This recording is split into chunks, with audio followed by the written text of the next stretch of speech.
সোণাৰী জবকাহাবি শিলঘাট গুটিঘাট সাৰ্বজনীন বৰনামঘৰত বাৰ্ষিক কৰ্মৰ অনুষ্ঠানৰ লগত সংগতি ৰাখি নিশা ভাগলৈ ভাওনা প্ৰদৰ্শনৰ মানসেৰে ভক্তসকলৰ ভাগৱত ভ্ৰমণ যাত্ৰা।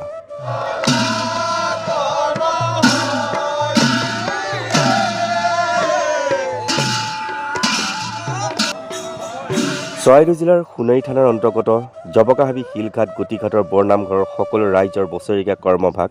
চৰকাৰৰ নীতিৰে কোভিড প্ৰটকল মানি আজি বৈকুণ্ঠৰ ভগৱানৰ শ্ৰীচৰণত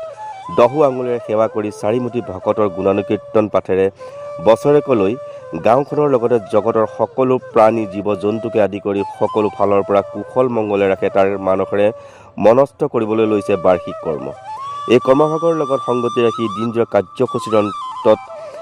সংগতি ৰাখি নিশা ভাগলৈ এভাগী শ্ৰীমন্ত শংকৰদেৱৰ ৰচিত নাট ভাওনাৰ নাট ভাগেৰে অনুষ্ঠিত কৰিবলৈ লোৱাৰ মানসেৰে ভক্তসকলে ভাগৱত ভ্ৰমণ যাত্ৰা আৰম্ভ কৰিছে।